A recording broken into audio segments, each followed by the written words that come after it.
योगी युंजीत सततमात्मान रहस्य स्थित एकाकी यच्चित्तात्मा निराशीर परिग्रह अर्थात योगी यानी पूजा करने वाले को चाहिए कि वो सदैव अपने शरीर, मन और आत्मा को परमेश्वर में लगाए, एकांत स्थान में स्थित होकर आशारहित और संग्रह से रहित होकर अपने चित्त को परमेश्वर में स्थिर करे। यानी साथियों, जो भी उस परमेश्वर की पूजा करना चाहता है उसे चाहिए कि वो बिना किसी के आश्रय और बिना किसी के साथ के एकांत में हर चीज से कटकर उस परमेश्वर पर ध्यान धारण करे। और आगे इसका तरीका बताते हुए श्री कृष्ण कहते हैं, शुचो देशे प्रतिष्ठाप्य स्थिर मा सन्मात्मना नात्युच्छरित नातिनीचन चैलाजिन कुशोत्तरम अर्थात ऐसे योगाभ्यास यानी पूजा के लिए योगी यानी पूजा करने वाला एकांत स्थान में जाकर पवित्र भूमि में कुशा बिछा दे, फिर उसे मृगछाला से ढके और उसके ऊपर मुलायम कपड़ा बिछा दे। ऐसा आसन न तो अधिक ऊंचा हो और न अधिक नीचा। फिर आगे श्री कृष्ण कहते हैं, तत्रैकाग्रं मन कृत्वा यच्चित्तेन्द्रिय क्रिया उपविश्यास ने युंज्याद्योगमात्म विशुद्धे अर्थात ऐसे आसन पर दृढ़ता से बैठ जाए, चित्त तथा इंद्रियों की क्रियाओं को वश में रखते हुए मन को एकाग्र करके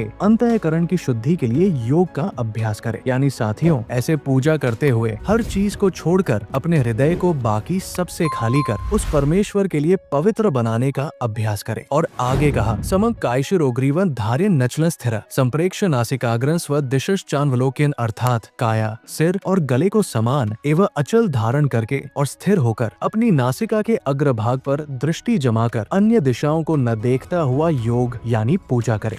अब साथियों, यहाँ एक चर्चा का विषय है कि आज सब लोग जानते हैं कि वो परमेश्वर निराकार है, उसकी कोई मूर्ति नहीं है, लेकिन फिर भी मूर्ति पूजा इस कारण होती है कि ये ध्यान धारण करने का एक माध्यम है। लेकिन अगर ये बात सही है तो फिर श्री कृष्ण अपने ही नासिका के अग्रभाग पर ध्यान करने को क्यों कह रहे हैं? इन दोनों में तो एक बात ही सही हो सकती है, या तो श्री कृष्ण का कथन यानी श्रीमद् भगवद गीता या फिर मूर्ति को माध्यम बनाना।